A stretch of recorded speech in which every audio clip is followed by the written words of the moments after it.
Baruch atah Melech Elam Shehakol Nitbarei. Chaim l'chaim Chaim bracha. Good morning and welcome.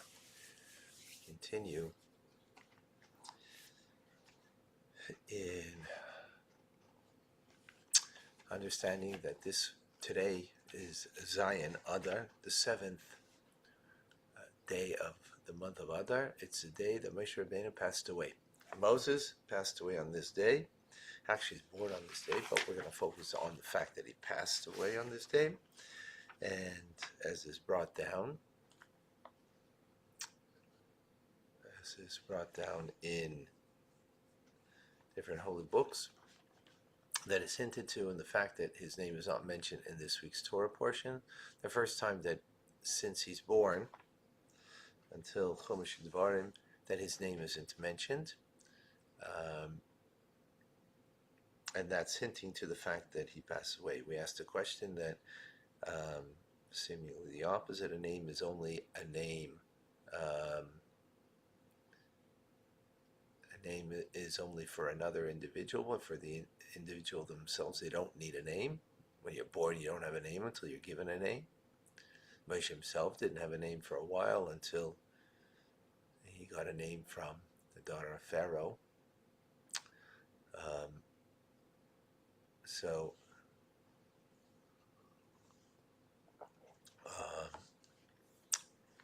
A name is only doesn't show the essence of the person. But Moshe is mentioned in this Torah portion, not by name, but you, Ata, the first word of the Torah portion, Titzava, you shall command. So he's very much mentioned, and even in second person as opposed to third person. Furthermore, when a person passes away, the more found in this world, the essence of their soul, of their being, is revealed, which it is not during their lifetime, and they are rising up to a much loftier place than they were before being in this world. So the answer to this is that is when a person passes away. So the core essence is being the core essence of the person is revealed, and that's why his name is not here, because the core essence of him is here, but not his name. Right. The core essence of the person is in fact here. And this is actually hinted to in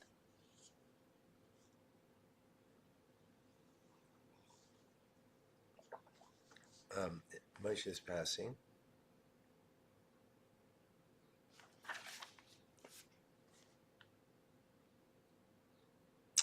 In the very name of the Parsha, the name of the Parsha, Titzava.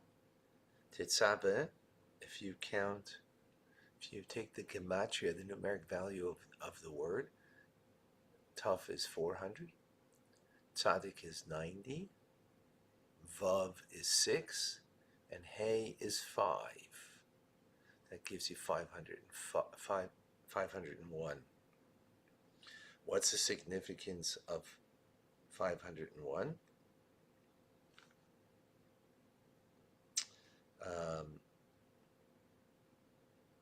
By the way, before explaining that, the fact that something is hinted into,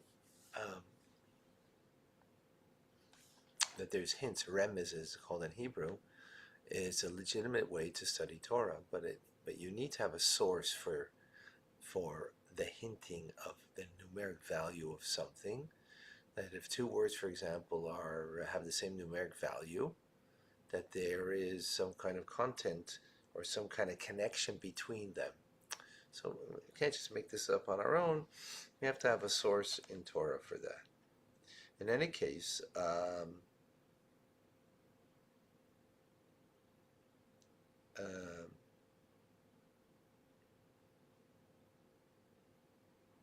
so when it comes over here, Tetzaveh, 501 is its numeric value. What is that in reference to? The number 500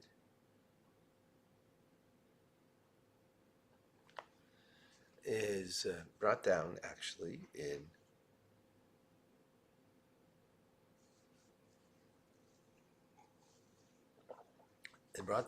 Tanya, and brought down in so I'm trying to see the source over here where it's in Tanya. Well, it's brought down based on Kabbalistic teachings by the Alter Rebbe that God traveled 500 years to get a name. What does that mean?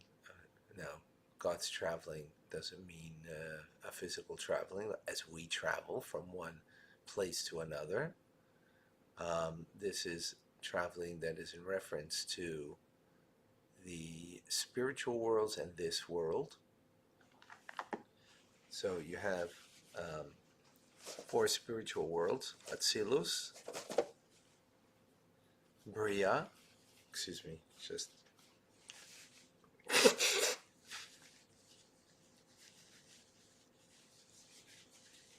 so there's 4 spiritual worlds: Atzilus, Bria, Yetzirah, Asiya. Atzilus means emanation of God. Bria is the first creation of God. Yetzirah is the world of formation, and Asiya the world of action. All spiritual worlds, and then this physical world, right? And in them, there's 10 dimensions. 10 times 10 is a completion. So complete is 10 times 10 times 5 is 500. Right? And so God, again, figuratively traveled. In other words, there's five worlds, 4 spiritual worlds in this physical world. Each world is a product of God's 10 divine attributes, right? 3 intellectual, 7 emotional. When you and to be complete is, and so anything that's complete is inclusive. So it would be each one coupled with the other. So it's 10 times 10. That gives you 100 times 5 worlds. That gives you 500. That's where God got a name, meaning his name, which is a reflection of him, not him, right? As in Moshe, has a name, right? In other words, where God becomes known beyond himself, which is God's name that he gets known, 500. The gematria of Tetzaveh is 501, beyond the name. 501, 1, right? The oneness of God, beyond 500 is 501. Beyond God's name is God beyond the name. Just as this Torah portion, Moshe's name isn't mentioned, but he is beyond the name is mentioned, you. And that's hinted to in the very name of the Torah portion.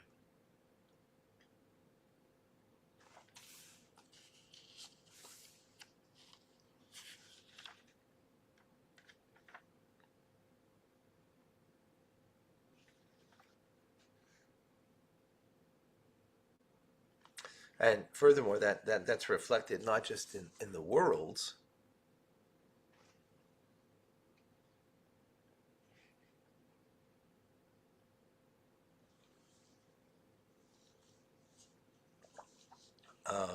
sorry, one second.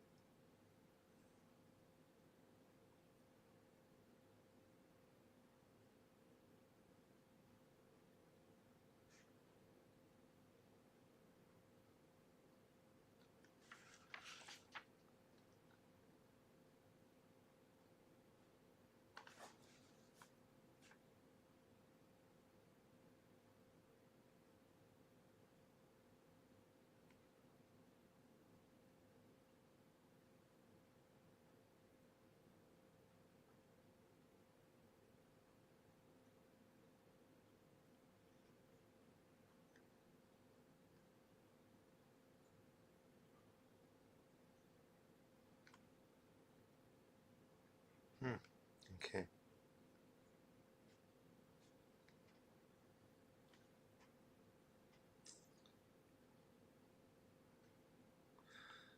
So this also is connected with also the gematria that's brought down of the word um, Oisher. Oisher, which is connected to pleasure, pleasure being the highest level in the soul. And Oisher is a gematria. Aleph is 1, Shin is 300, Reish is 200, gives you 501. Again, 501. In other words, um, the pleasure the soul has, or the pleasure is something that is essential. It's not a means to an end. Like, why does someone like chocolate? Why does someone want pleasure? You could say, why do you want money? Because it gets you something. You could say, why do you want to have a relationship with that person? Because it's going to get you somewhere, or they you know bring a smile to your face, so you like them, right? So it's a means to an end. Pleasure is an end in itself, right? Um, so that again shows on something that is um, more of a divine pleasure, right? Of course, it's just regular human pleasure or animalistic pleasure of just enjoying food. Animals enjoy food. Actually, I wonder if it's called enjoyment for them. Not certain, but we can enjoy food. We can enjoy, as what we're doing now, learning. That's a divine pleasure. Um, so, so the 500 again is connected with that. And likewise, when it comes to the soul of the person, there's 5 levels of the soul. And when you take the 10 dimensions of the soul, 10 powers of the soul, and you couple it with the 10, 10 times 10 brings it, right, to 5 times 5, each level of the soul, Nefesh Ruach Neshama Chai Yechida, that gives you 500. That's the powers of the soul. That's the capacity of the soul that interacts in a way that's a means to an end. Then you have 501 of the soul, which is the essence of the soul. Beyond that, which it will be expressed, it expresses itself in the divine pleasure the soul has as an end, as an essential thing, as an end in itself. Furthermore, this week's Torah portion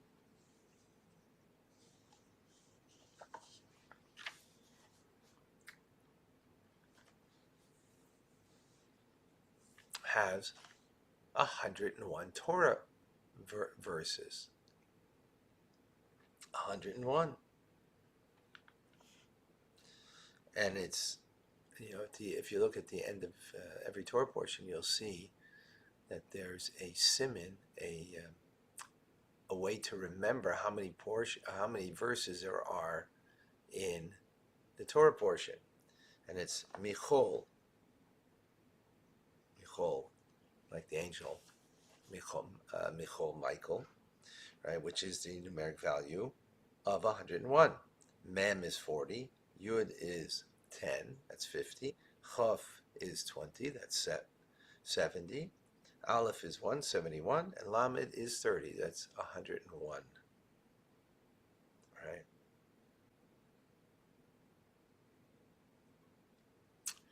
Well, 101, 100 is perfection. Right? 10 times 10. That's perfection, because 10 is part of creation, right? 10 divine attributes of God, 10 powers of the soul, that is a part of God, right? So 10 times 10 is perfection, as we mentioned. In the realm of holiness, everything is inclusive. So meaning 10 times 10 gives you 100. All right, that's again the realm of perfection in the soul, in the divine attributes above. But that perfection, which I don't know if perfection is the right word, completion, not perfection, completion, right, is all within the creative process.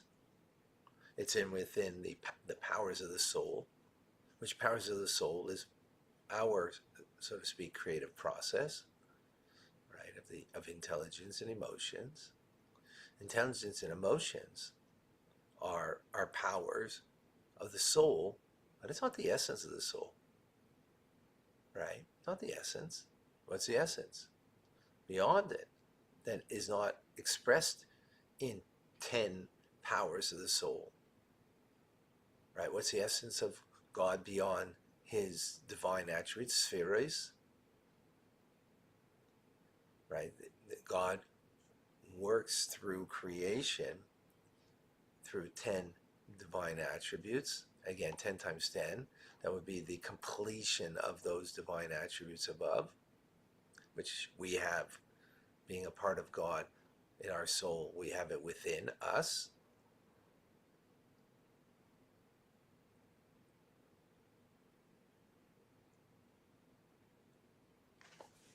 Sorry, give me 1 second.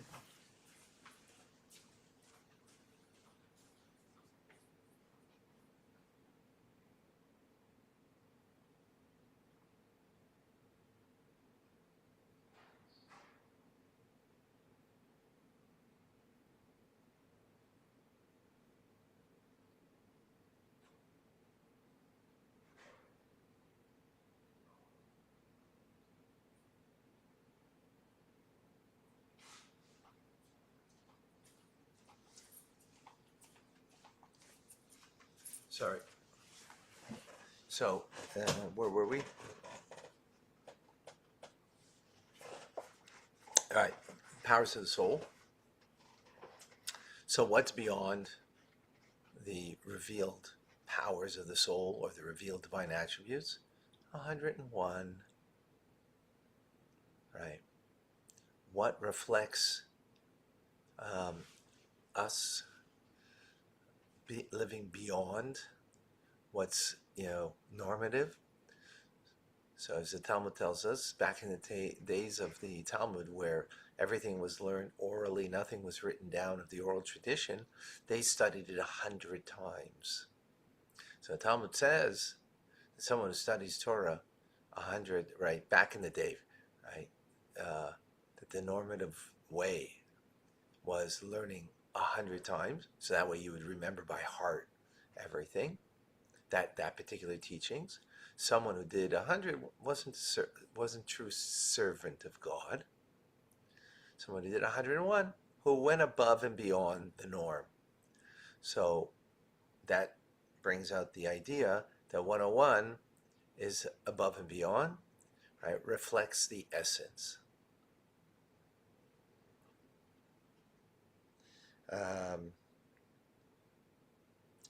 Right, reflects the essence. So we have 501 is the numeric value of the name of the parsha, which incorporates the entire parsha, right? Which, as we just explained, is beyond hints to the essence of God. We have 101, which is the amount of verses in the Torah that also represents the same idea, above and beyond the essence of something, right? Of the divine or of our soul, of our being. And this is all in this week's Torah portion, which and particularly, how are we learning this? Through hinted messages. Why? Because Moshe's name isn't mentioned. His name isn't mentioned, right? He is mentioned, hinted, by saying you. So we're learning this, that through the hinted ways of the Torah, Moshe is very much there, very much alive and kicking, and having an effect on us. On the essence of him is revealed to us, and likewise all the righteous ones. Today is his day of passing, so we are more deeply connected to him today more than ever, as as everything cycles upwards in the light of Moshe Rabbeinu to influence and inspire us today more than ever before. And we'll continue with this. We're learning Chumash and Rashi, right? Coming up, that will be more connected to Moshe Rabbeinu today than ever before. So you'll join us in about an hour, a little